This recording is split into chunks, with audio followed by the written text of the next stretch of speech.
Έχουν κατασκευάσει μίνι Φόρμουλα 1 αυτοκινητάκια, έχουν βραβευτεί αρκετές φορές με πάρα πολύ σημαντικές διακρίσεις. Είναι μαθητές, παρακαλώ, δεν είναι μεγαλύτεροι και ετοιμάζουν βαλίτσες για το Αμπουντάμπι. Η Γεωργία Γαρατζιώτη είναι κοντά τους, ενώ βλέπουμε τα δημιουργήματά τους μαζί με τα μετάλλια τους, Γεωργία. Άννα, βρισκόμαστε στην Ιταλική Σχολή Αθηνών με μαθητές του Ιταλικού Τμήματος. Να σου συστήσω κιόλας, είναι ο Φεντερίκο, ο Πάολο, η Μαρία, ο Στέφανος και ο Νίκος, οι οποίοι θα διαγωνιστούν για πρώτη φορά σε παγκόσμιο διαγωνισμό που ονομάζεται Φόρμουλα 1 in Schools, στον οποίο θα κατασκευάσουν από ξύλο αυτές εδώ τις μίνι Φόρμουλα 1, αν τις λέω σωστά, έτσι. Θα μας πει περισσότερα όμως ο Στέφανος, που ασχολείται με το τεχνικό κομμάτι. Δεν θέλω να ξεκινήσουμε με τον Στέφανο. Θα σου ανατρέψω όλο το ρεπορτάζ. Με συγχωρείς που παρεμβαίνω στη σκηνοθεσία σου. Θα ξεκινήσουμε με τη Μαρία. Τι δουλειά έχει μία γυναίκα με αυτοκίνητα πρώτον και ανάμεσα σε μία ομάδα που είναι άντρες, μία αντροπαρέα κανονικότατα. Άρα θα ξεκινήσουμε με τη Μαρία. Η Μαρία έχει επιστροφή, οπότε άκουσε την ερώτηση. Μπορείς να μας απαντήσεις, λοιπόν. Λοιπόν, εγώ πιστεύω πως σε κάθε ομάδα χρειάζεται μία κοπέλα για να βάζει τάξη. Εγώ είμαι υπεύθυνη δημοσίων σχέσεων, δεν ασχολούμαι με το γι' αυτό τεχνικό έτσι κομμάτι. εξηγείται, Μαρία. Ναι. Ναι. Ναι. Ασχολούμαι γενικά με την εικόνα που θα έχει η ομάδα προς τα έξω και με όλα τα μέσα μαζικής ενημέρωσης, όπως καλά το πας, Μαρία. τα social media, στο Πολύ Facebook, καλά το πας. Twitter. Έτσι. Ό,τι δουλειά και να κάνουν τα αγόρια, αν δεν υπάρχει αυτή η γυναίκα από πίσω, ή που θα χαντακωθεί η δουλειά τους, ή που δεν θα παρουσιαστεί, ή που θα απογειωθεί όπως εδώ. Μου φαίνεται σε σένα πάνε όλα τα μετάλλια, εγώ στα δίνω. Ευχαριστώ, ευχαριστώ. Για να περάσουμε και στο Στέφανο, Γεωργία.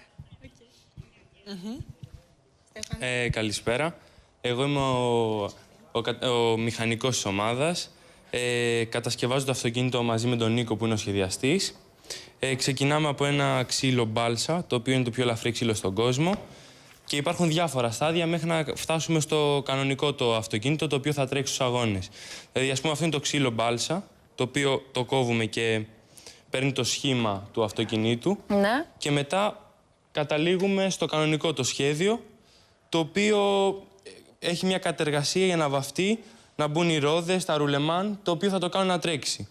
Αυτό το αυτοκινητάκι τρέχει με μια μπούλα συμπιεσμένου αέρα, την οποία την τρυπάει ένα μηχάνημα και αυτό, ας πούμε, εκτοξεύεται με μια ταχύτητα που σε μερικά σημεία φτάνει και τα 100 χιλιόμετρα την ώρα.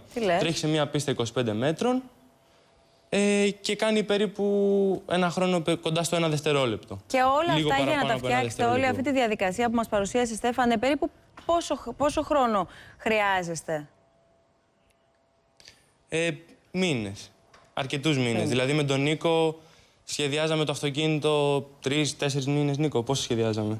Είναι αρκετά δύσκολο να καταλήξουμε στο τελικό σχέδιο. Οπότε αρχικά υπάρχει μια μελέτη φυσικών θεωριών για να δούμε το τι θα πρέπει να σχεδιάσουμε και πώς θα πρέπει να είναι η γεωμετρία του αμαξιδίου. Και μετά, για να περάσουμε από την αρχική ιδέα σε αυτό το μονοθέσιο, πέρασε 3-4 μήνες. Ναι.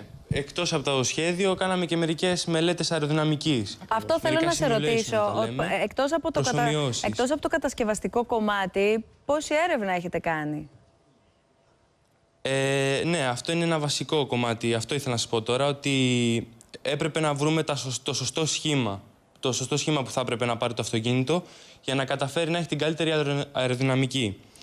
Οπότε κάναμε μερικές προσομοιώσεις που βλέπαμε τις ροές του αέρα και πώς συμπεριφέρεται το αυτοκίνητο όταν τρέχει με τέτοιες ταχύτητες. Εμείς πάντως βλέπουμε στα πλάνα μας εντωμεταξύ την ταχύτητα με την οποία τρέχει. Δεν προλαβαίνει να το πιάσει το μάτι σου. Στη 10η φορά όντως το είδαμε. Πάρα πολύ γρήγορες ταχύτητες. Ετοιμάζεστε λοιπόν τον επόμενο μήνα να πάτε στο Αμπουντάμπι. Σας ευχόμαστε καλή επιτυχία.